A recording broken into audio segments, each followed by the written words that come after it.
നമസ്കാരം, ഞാൻ ജെയിംസ് കാരൂർ. ഞാനിപ്പോൾ നിൽക്കുന്നത് മുട്ടത്തേട് പാലത്തിന് സമീപത്തായിട്ടാണ്. ഇത് തലവൂർ പഞ്ചായത്താണ്. പത്തനാപുരം പഞ്ചായത്തിൻ്റെ വാഹനഗതാഗതം തടസ്സം വരുന്ന കാടുപടലങ്ങൾ വെട്ടിമാറ്റി. എന്നാൽ ഇതുവരെ തലവൂർ പഞ്ചായത്തിലെ പാലത്തിൽ കയറുന്ന ഭാഗത്തുള്ള കാടുപടലങ്ങൾ വെട്ടിമാറ്റിയിട്ടില്ല. ഇതൊരു ബോർഡാണ്, തലവൂർ പഞ്ചായത്ത് തീരുന്ന ഒരു ബോർഡാണ്. അപ്പോൾ അവർ സ്വാഗതം ചെയ്തുകൊണ്ടുള്ള ബോർഡിൽ നിന്നിട്ടാണ് അത് കാണാൻ പറ്റാത്ത രീതിയിലാണ് ഇപ്പോൾ നിൽക്കുന്നത്. ഇപ്പോൾ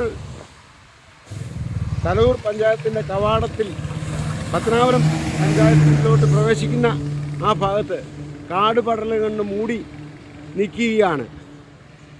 ഇതൊന്ന് വെട്ടിമാറ്റാൻ ഇവർക്ക് സാധിക്കത്തില്ലേ? തലവൂർ പഞ്ചായത്തിൻ്റെ കെടുകാര്യസ്ഥതയല്ലേ ഇത്? വാഹനങ്ങൾക്ക് കാഴ്ച,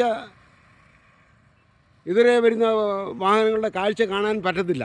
മനോഹരമായൊരു ഇരിപ്പിടമൊക്കെ അറേഞ്ച് ചെയ്തിട്ടുണ്ട് ഇരു സൈഡിലും. പക്ഷേ ഇവിടെ പാമ്പുകൾക്ക് മാളമായിട്ടുള്ള സ്ഥലമാണിത്. ഇങ്ങനെ ഒരു അവസ്ഥയിൽ നിന്നും തലവൂർ പഞ്ചായത്തിന് ഇതിന് മോചനം ചെയ്യാൻ പറ്റത്തില്ലേ? ഇത് എന്താണ് ഈ പഞ്ചായത്തിൻ്റെ ഗതി? അവർക്ക് സ്വന്തം കാര്യം ചിന്താബാധ എന്നുള്ള കാര്യമാണോ ഈ കാണിക്കുന്നത്? ഈ റോഡിൻ്റെ ഈ പാലത്തിൽ പ്രവേശിക്കുമ്പോൾ ഈ പാലത്തെ മൊത്തം കാടുപടലങ്ങളാണ്. ഈ കാടുപടലങ്ങൾ വെട്ടിമാറ്റാൻ ഈ പഞ്ചായത്തിന് ഫണ്ടില്ലേ? എന്താണ് ഇതിനുള്ള അർത്ഥം? ഈ പഞ്ചായത്ത് ഭരിക്കുന്ന സെക്രട്ടറിയോ പ്രസിഡൻറ്റോ ഇതിന് മുൻകൈയെടുത്ത് എന്തെങ്കിലും തീരുമാനം ഉണ്ടാകണമെന്ന് അഭ്യർത്ഥിക്കുകയാണ്.